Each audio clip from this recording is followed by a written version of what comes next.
Hey everyone, welcome back. My name's Dustin Christ, and today we are going to do a game discussion, and we're going to talk about a game that I completed a long time ago.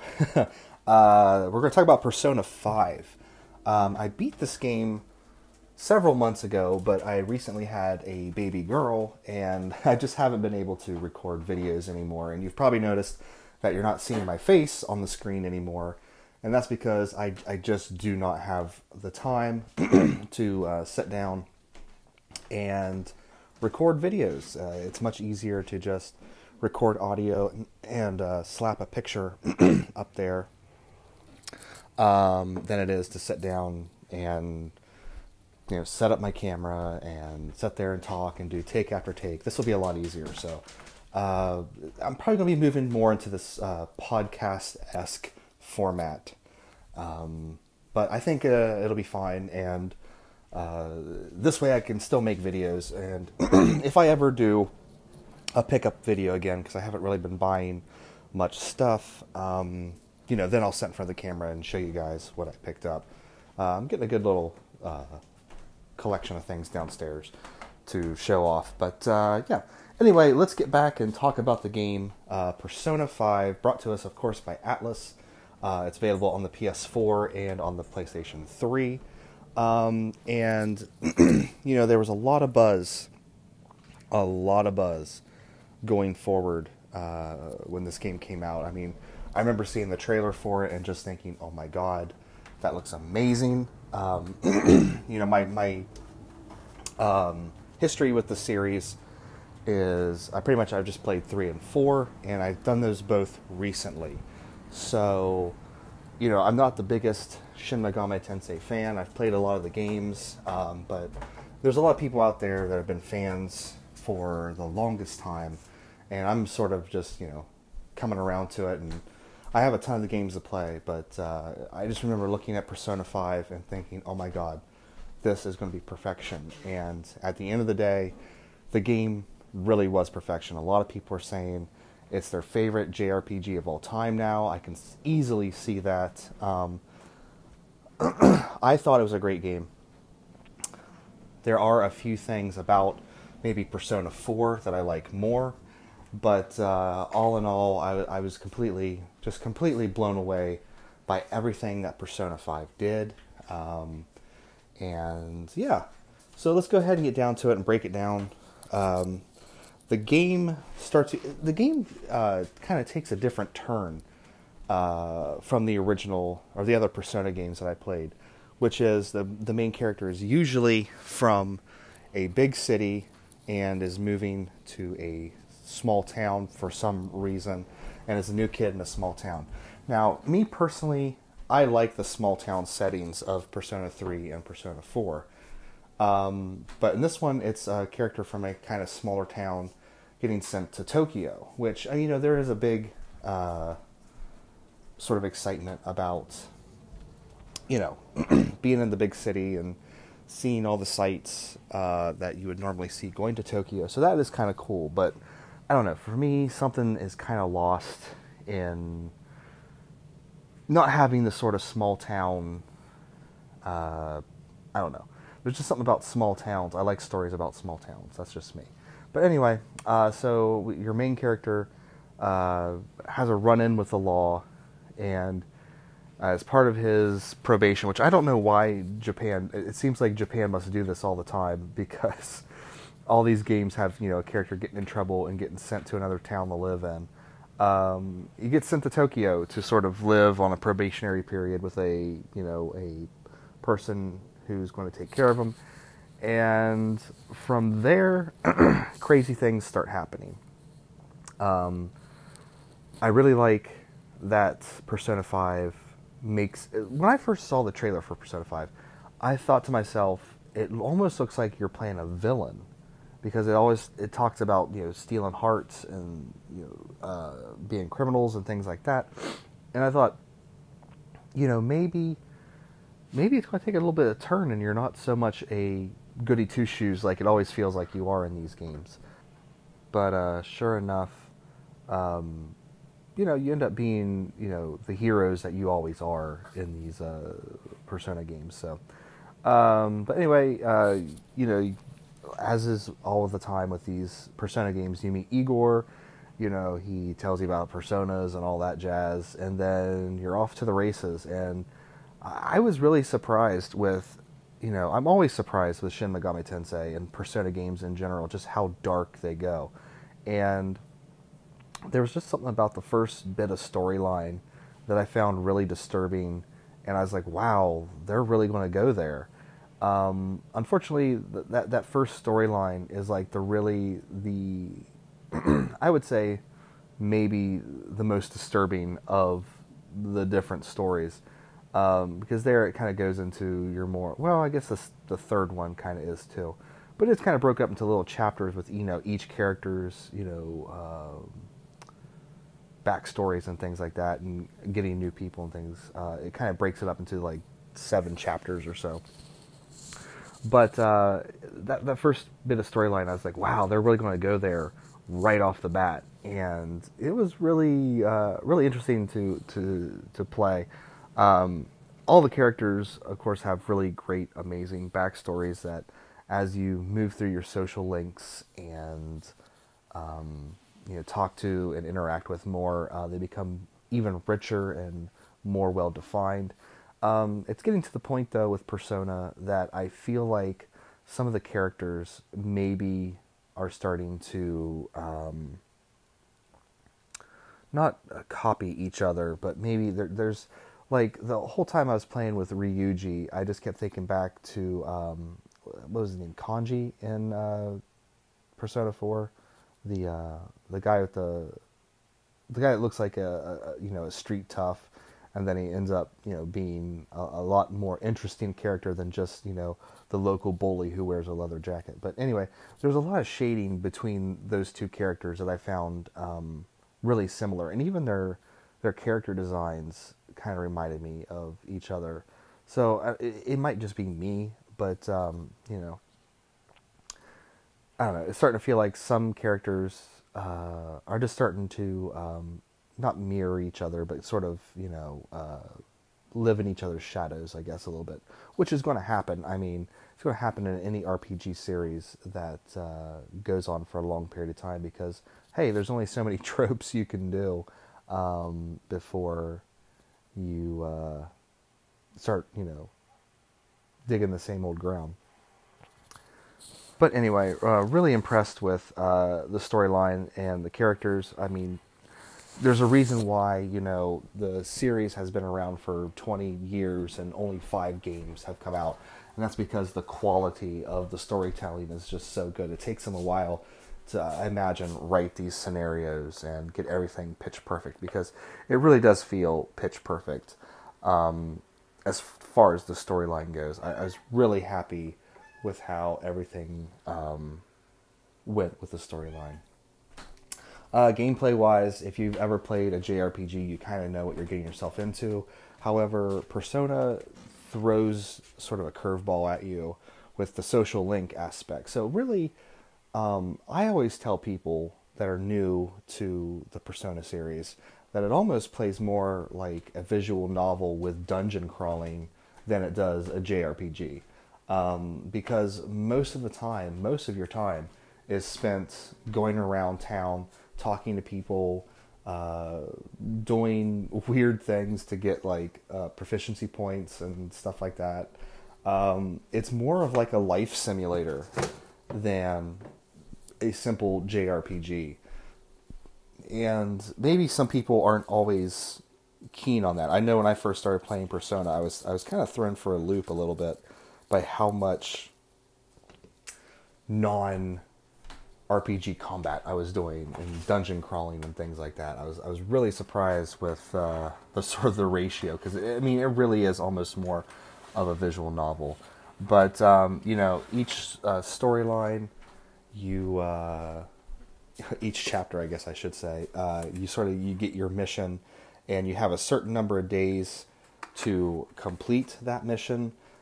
This is one of the things about Persona that I don't particularly like, but at the same time I understand why it's there, which is the time management stuff. And then so like you'll have we'll say 15 days before, a criminal turns you in as being the Phantom Thieves or something like that.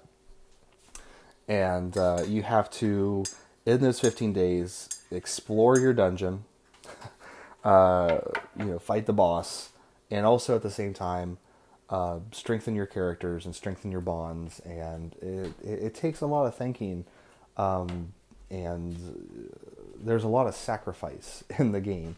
Whereas, you may want to max out a character early, social link wise early, but you just can't because of the way the game is structured.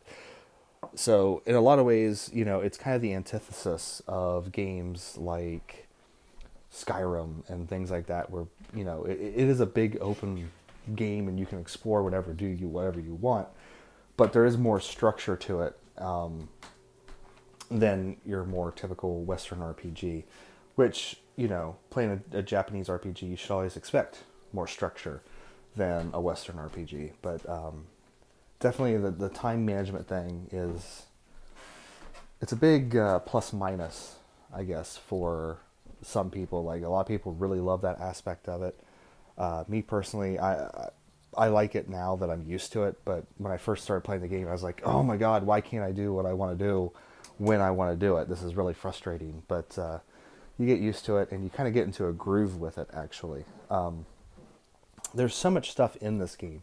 I mean, you got your dungeon crawling, you got your social link aspect. You also have your, of course, with the Shin Megami Tensei game, you have your demon fusions. So the game kind of functions a little bit.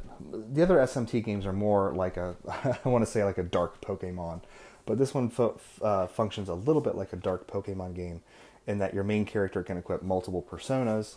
So you're constantly, swapping out old ones, getting new ones, fusing to make new, stronger personas. And really, this is the part of the game that I always kind of just gloss over, because I'm able to make it through with just the personas I find. I'm not really that crazy about fusing all these things together and doing that. So, it's some things that a lot of people that like to min-max and, make stronger characters, and they'll go hog wild with this. But for me, I like to play Persona for the storyline and the experience. And, yeah. So, did that cover everything in the gameplay? I believe so. You just have to get used to going through your day-to-day as a high school student who also fights crime at night. It's really an interesting setup, and I'm kind of surprised more RPGs don't try this. But at the same time, Atlas has pretty much perfected this style of RPG, so why would anyone else try to make a second-rate Persona game? I don't know. I'm sure there's money there to be had, but it does seem like kind of a dumb thing to do. Just be like, all right, well, we'll copy this formula. But anyway, yeah. So the gameplay, if you're new to the series, it takes a while. It takes a while to get used to, but once you get used to it, and once you really start to enjoy it, it's really hard to beat, man. It's really hard to beat the enjoyment of playing a Persona game. As far as the graphics go, I think the graphics look amazing. They're, with this style of graphics, the sort of, it's not really cel shaded, but at the same time, it's, I don't know. This style of graphics is never going to look, mind-blowing next to some of the big tier titles that come out all the time. But for its style and for, JRPGs, it really does look amazing. The game is just drenched in style, and that's the way Persona games always are. All you have to do is just watch the opening cutscene, and there's just so much style, so much Persona packed into it. I mean, there's really nothing like a Persona game when it comes down to it. But it looks like, and I could be entirely wrong, but it does kind of, I mean, the graphical style, it kind of reminds me of the Catherine engine, I guess, a little bit. And I don't know if they made a whole new engine for Persona 5, or if they just used that engine to create the environments and stuff and the characters. But, Atlas always has a very distinctive way of making their characters look, and these characters do look that way, I guess. But graphically, yeah, the game is beautiful. Always something interesting to see. They really take their time. The only sort of caveat of the game is that the dungeons are not that interesting, I guess. They're more interesting than they used to be in Persona 4 and Persona 3, but at the same time, they're just not super interesting the way other RPG series seem to make these really lavish dungeons. It's more of a traditional old school dungeon crawling experience, I guess, where the dungeons are not that interesting, I guess. It's more about just the getting through it. The music and audio. The music is always where these games really shine. I had to get the soundtrack, and the soundtrack to the game is absolutely amazing, but much different than, say, the soundtracks to Xenoblade. It's more poppy, it's more J-pop. There are a lot of really, big, orchestral movements in the soundtrack, but it's more what the characters would listen to in a lot of ways. And it really has kind of a jazzy feel to it. And it really fits the world and the characters and everything just perfectly. Like, I would be hard-pressed to find a better marriage of music and game than Persona 5. Like, just the style of the game and the style of music, it just goes together so well, and it's just a sort of a perfect little package. Yeah, and then the voice acting, of course. The voice acting is always really excellent in these games. Some areas it does kind of dip into anime cliches a little bit, but when you get a game from Japan like this, you're going to have that sometimes spotty English dub voiceover stuff. But the good news with Persona 5 is that you do get to have the Japanese voice acting if you want that. Now, me personally, I got things always going on. I got an 8-year-old daughter always needing something. Now I got a kid. Now I got a 3-month-old baby that needs stuff. Sometimes I can't even look at the screen. Like yesterday, I finished Final Fantasy 12, and the final cutscene. While the final cutscene was playing, I was scrambling to fill a bottle because Amelia wanted her bottle. So if there's English voice acting, I'm going to keep the English voice acting up, because that way I can at least hear what's going on. And but luckily, all the cutscenes in Persona 5 are pausable, unlike Final Fantasy 12. So you can just pause the cutscene and then come back when you're ready to watch it. But yeah, at the end of the day, I'm a few months removed now from Persona 5. But at the same time, I still like talking about it here, looking back on it, I'm like, damn, that was an amazing game. And it just feels like there's so many amazing games, because, I'm waiting on my copy of Xenoblade Chronicles to come. I ordered it from Amazon, and for some reason they can't get it here on the day it's supposed to, release. So I'm now this will be 2 days behind starting Xenoblade Chronicles 2, and it's burning a hole in my Switch. I'm sitting here thinking back on Persona 5, and I'm just like, damn, that really was one of the perfect games released this year. So, it's not too late to jump on the boat. It's a great place to start. If you've never played a Persona game before, it's a great place to start. You can always go back and get Persona 4 Golden on the Vita, and I think Persona 3 is on PSN somewhere. And Persona 4 is on PSN somewhere too. I don't know if the Golden version, I don't know all the different ways you can play the Golden version, but the Golden version is the way to go for various reasons.